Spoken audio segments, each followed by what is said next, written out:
So hello friends, welcome to our new blog. तो भाई जैसा कि मैंने लास्ट संडे हमारी गई थी एक्सट्रीम 125R जो कि आप लोगों ने देखी थी मे भी सर्विस के लिए, तो उसी से रिलेटेड ये वीडियो होने वाली है। तो उसमें मे भी कितनी क्या कॉस्टिंग आई है, क्या क्या ख़राबी थी और मे भी सर्विस में क्या क्या चेंजेस हुए हैं, तो उसके बारे में एक रिव्यू देंगे हम। सो मे भी अभी रिसेंटली ये लॉन्च हुई है बाइक, मे भी 5 से 6 महीने हुए होंगे, तो उसको लेके मतलब काफ़ी रिव्यू बेकार भी है। मतलब जो हमने यूट्यूब वगैरह पे सर्च किया है ऑनलाइन और मे भी प्रैक्टिकली जिस बंदे ने चलाया है, और मीन्स ऑलमोस्ट इसको 1 मंथ कंप्लीट हो ही चुके हैं इस बाइक को चलाते चलाते, तो उस बारे में अपन रिव्यू के पास देने वाले हैं। तो उसी से रिलेटेड आज ये वीडियो होने वाली है, सो दैट अपन शुरू करेंगे।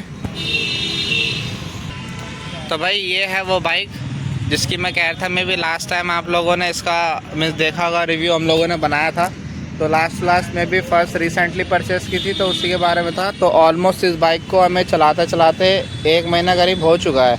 तो इसी के बारे में कुछ मतलब कमियां हैं सर्विस को लेके और मैं भी पार्ट्स वगैरह को भी लेके, जो कि अब तक मैं भी शायद वीडियोस में तो काफ़ी सारे बंदों ने बताया है, बट एक प्रैक्टिकली जो जेन्युइन रिव्यू है जिस ओनर के पास ये अपनी बाइक है, तो उसका मैं भी एक रिव्यू लेंगे, तो उनके एंड पे ही बताने की कोशिश करेंगे।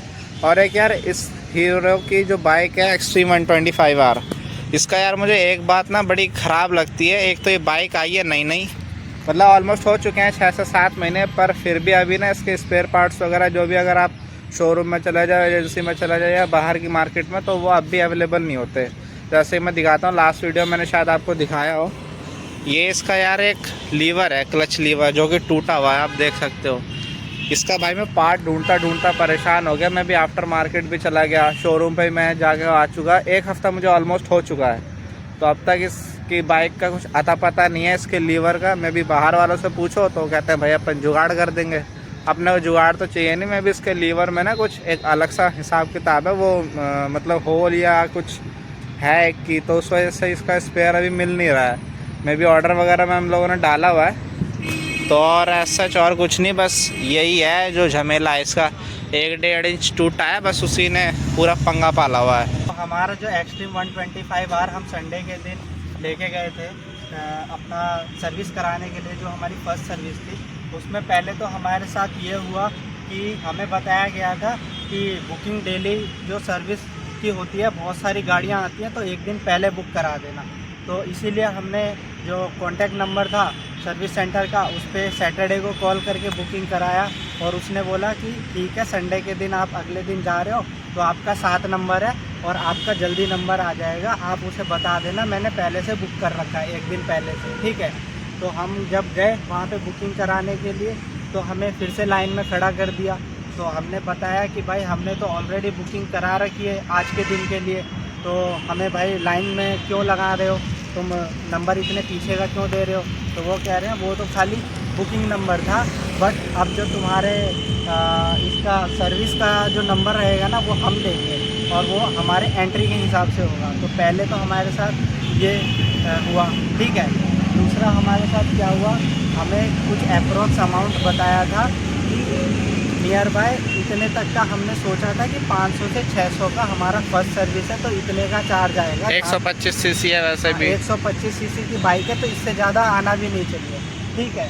तो जैसा कि हमने सोचा था कि इसमें ज़्यादा से ज़्यादा पहली सर्विस में क्या होता है, ऑयल चेंज होता है, ठीक है, एयर फिल्टर साफ़ होता है और ऑयल का जो फ़िल्टर होता है वो चेंज होता है। तो नॉर्मली जो ऑयल का जो चार्ज होता है, जो 2 लीटर का ऑयल का जो बोतल डलता है, वो तेल, उसका कॉस्टिंग कुछ 370 रुपये का आता है, प्लस में लेबर चार्ज कुछ 70 से 80 रुपये आता है। तो हम मोटा हमने सोचा था कि 500 से 600 रुपये में हमारा काम हो जाएगा, ठीक है।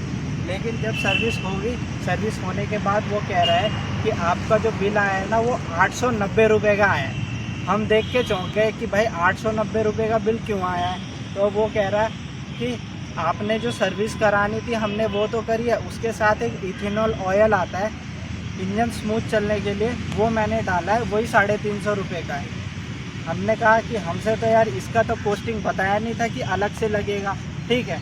हमने सोचा कि उसी सर्विस में इंक्लूड होगा, और मेरे पास जो इनवॉइस आया वो भी आप देखोगे तो नॉर्मली जो 500 रुपये का आता है वही इनवॉइस आया था। इससे अलग जो एक्स्ट्रा हमारी कॉस्टिंग एथेनॉल की ऑयल की हुई थी उसका इनवॉइस मेरे पास नहीं आया, ठीक है, क्योंकि बिल में इंक्लूड नहीं था। हाँ, वो बिल में इंक्लूड नहीं था, उसका सेपरेट से इनवॉइस हमें दिया गया, ठीक है।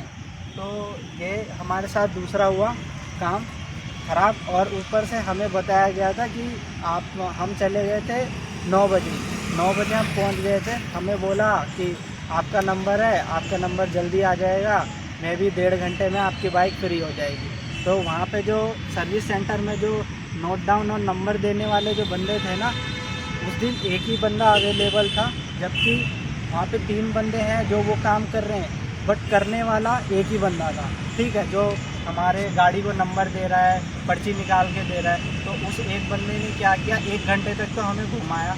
9 से 10 बज गए, हमें हमारी सर्विस के लिए हमारी जो बाइक थी उसका बुकिंग नंबर ही नहीं मिल रहा था। 1 घंटे के बाद जब ज़्यादा भीड़ इकट्ठा हो गई, जब सब ने बोला कि हमें बुकिंग नंबर नहीं मिल रहा है, तब जाके हमें 1 घंटे के बाद बुकिंग दिया गया, ठीक है, गाड़ी का। हमारा कुछ 27-28 नंबर था गाड़ी का सर्विस कराने का, बट हमने जो एक दिन पहले बुकिंग कराई थी उसमें हमारा 7 नंबर था।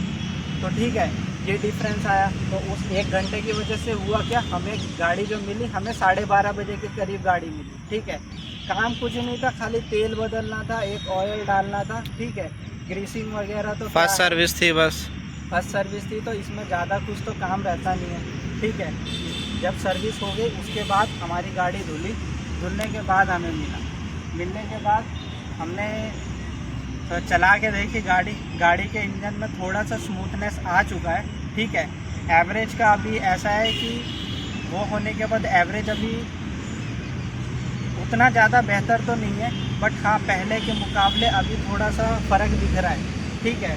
टंकी की जो कैपेसिटी है, जो कंजप्शन थी, फ्यूल कंजप्शन, वो थोड़ी सी बढ़ गई है कि मतलब आप गाड़ी जैसे फर्स्ट गियर से सेकंड गियर में चलाते थे या सेकंड से थर्ड गियर में चलाते थे, तो जैसे अगर 1 लीटर में पहले 45 का एवरेज, 50 का एवरेज देती थी, अब थोड़ा सा ज़्यादा देने लगी, ठीक है। फर्स्ट सर्विस का ये बात हो गया। और फर्स्ट सर्विस आप जैसे जानते हो 600 से 750 किलोमीटर के अंदर होता है, तो वो हमारा हो गया।